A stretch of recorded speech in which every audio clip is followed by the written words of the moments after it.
we have a Vash the Stampede statue. And you were like, I should draw him. What? Yeah. Oh yeah, I used to draw all the time. When I was younger, like my dad basically put an end to it. He was like, "You're not gonna make money doing this." But I literally, I literally, that's all I did when I was in high school. I would just sit down, math class. I would just draw on my notebooks. Wait, like this is crazy. before you actually watched Trigun, right?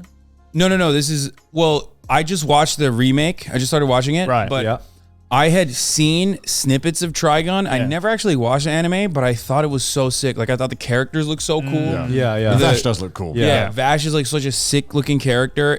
Love the gun, and then also the cross gun too, the rail. Oh gun. yeah, I love that shit. Wolfwood's one. Yeah. So I would literally draw characters from Trigun all the time without actually ever watching it. But recently I watched it and it's so good. It's one of the, especially if you're watching the remake, it's one of the few 3D anime that actually look really fucking good as well. They use the 3D really, really well in that. And it's like full 3D, which is unique, you know, because the last time I saw full 3D anime, I think I swore off anime for good. It was the Berserk remaster. Oh no! I'm sorry. I'm sorry. I think I'm good. I'm never gonna want to watch anything ever again. You not only watch the 3D anime, you watch probably one of the worst ones. Oh yeah. I know. Literally starting at the bottom. Yeah. Oh my god. Like Oh, fuck.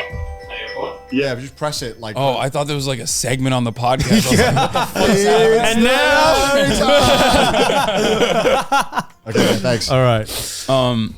Yeah, like I mean, obviously they use assets, like they do 3D backgrounds and things like that, and you know you can tastefully put that in there sometimes. But this is like full blown CGI, Exactly. and I wasn't expecting much from it. And I casually downloaded it right before the flight, and then instead of watching One Piece, I literally watched all of the episodes. Oh, and hell it's yeah. so good. I haven't finished it yet, but Yeah. I mean, Trigun, I think is I don't know. I had in my mind that I wasn't sure if it aged well, but watching the remake, I'm like, okay, this is a banger story, with a banger setting as well. It's a remake or not a continuation? Or? No, it's a remake. Remake. Yeah, right from the okay. beginning. Huh. Yeah, so you That's can watch it as interesting. well. I've already watched the first one. Oh, okay. So I remember it had a very weird ending though. Yeah. Very 80s ending. Yeah. I won't spoil it, obviously. But don't. I don't, because I just legit don't know. Yeah. Speaking of not aging well, okay, I got some anime takes. All right. Let's go, baby. I've never seen you so excited. Okay, first of all, this is gonna be contentious. Okay. Yeah. Dragon Ball Z does not age well. Oh, the anime? Yeah. Yeah, absolutely. Okay, good. Yeah, Thank God. I agree. I thought you guys were gonna fight. You haven't, like, I thought you guys were gonna fight me on this because like I talk about this stuff in my community all the time, and people are like, dude, shut the fuck up, stick to politics. Yeah, they're like very mad at me, but like. Well, the thing is, Dragon Ball fans are some of the most passionate fans you can find in the community. So we love clowning on Dragon Ball fans. Maybe a bit too much sometimes, actually. I mean, it's so easy. It was my first like actual anime that I watched that I really got into anime with. Dragon Ball and Dragon Ball Z. Yeah. And I rewatched it. I tried rewatching it recently thinking like, oh, this is gonna be sick. And then I realized like, oh, as a kid, when I was watching it, I was basically making up most of the fight sequences in my mind. It was like a puzzle piece that was missing. That was my own imagination. Because like when you're a kid, you're like thinking, oh, this is so well drawn. Yeah. And then you watch it and they're reusing assets like crazy, like the punches. Oh, yeah. And in my mind, I'm thinking they're like throwing blows and like dodging, you know what I mean? Turns out like that wasn't the case at all. And then a fight sequence was like 11 episodes. Yeah. You have like 5 episodes of just them powering up. Yeah. And then you're like... 2 episodes of staring down. Yeah. And you're like, as a kid, this felt like 20, 30 minutes. Yeah. And then it was like 30 episodes or something. Because how much skipping is like allowed until you're basically just not watching it at that point? Because I feel like if you wanted to skim through it and just skip through it, it's like, I guess for Dragon Ball, it's very hard to stop at any point and feel like you're getting content. Right. It's all just like spread out. True. Yeah. So I mean, we've talked about Dragon Ball Z quite a lot on this podcast, and it has its lineage. It started a lot of shonen anime, which is fucking incredible. I would not rewatch Dragon Ball Z. You know? No, I mean it was literally my entry point in anime. The first ever anime I actually watched was dubbed in Turkey when I was growing up. It was Tsubasa. Captain Tsubasa? Captain Tsubasa. Holy shit. Hell yeah. And I don't really like soccer like that. I don't really fuck with football. Yeah. And but because Turkey loves football, they probably thought like this is a sick shit. This is a sick show to like distribute. Yeah. And it was dubbed. It was dubbed in Turkish. Right. Okay. And I did not like it at all. So I just never really watched any anime because I thought it was all like random soccer stuff. And thank God for Dragon Ball. It like brought me back in. Was the anime scene big in Turkey? Did you get a lot of exposure to anime? I wouldn't imagine so. No. Right? Like, I didn't even understand the distinction between anime and like Western, like Western animated shows. At all. Like, I just thought it was another drawn show with like weird eyes. Well, because it was probably all on like the same channel as like all the other Western cartoons as well. Yeah, exactly. And growing up when I was watching it, like obviously maybe some Western consuming my own shows targeted towards me. It definitely felt like they were really different, and you couldn't really pinpoint why. Because you're a dumb kid. You don't understand the concept of dubbing. Dubbing just seems like magic. I mean, other languages exist. No. Well, there wasn't that much like, I'm thinking about it now, there wasn't exactly like a lot of Turkish cartoons anyway. So like everything is dubbed. So for me, like I said, I just thought it was like a little bit different, but it was the same thing. And then I realized when I came to America and like saw all this like different branching out between anime and like, you know, Cartoon Western Network stuff. and Yeah, stuff. Cartoon Network. That's when I realized like, oh, this is totally sick. What was the anime you watched after Dragon Ball Z then? It's been so long. I don't know. He's just seen so many. I've seen so many, of course. I mean, I don't know. Ones that are most memorable and are all also in my top anime. So probably like Cowboy Bebop and Samurai Champloo. Okay, A lot of stuff I watched off of when I came to America in a summer or something. Because like there's no anime when I was growing up in Turkey at all. Except for Tsubasa for some reason.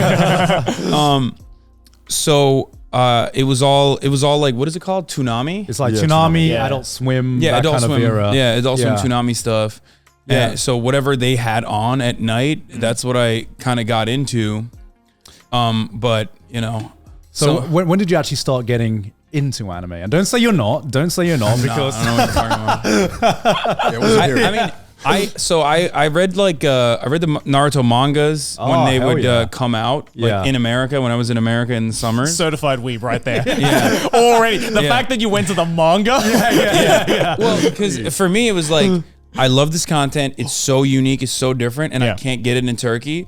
So like I would park up at like a Borders. Literally, I would go to like a Borders or a Barnes and Noble, and I was like, oh damn, like you could just like sit here all day and just read these books. Like that's crazy.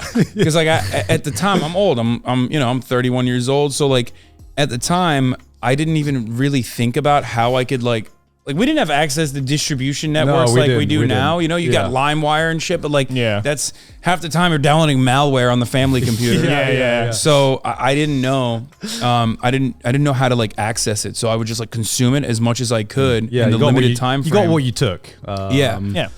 And that was very similar. If you tried downloading anime off LimeWire, most of the time it was most of the time it was either out of order or hentai. It was Bill Clinton. Bill Clinton. A lot of Bill Clinton. It was.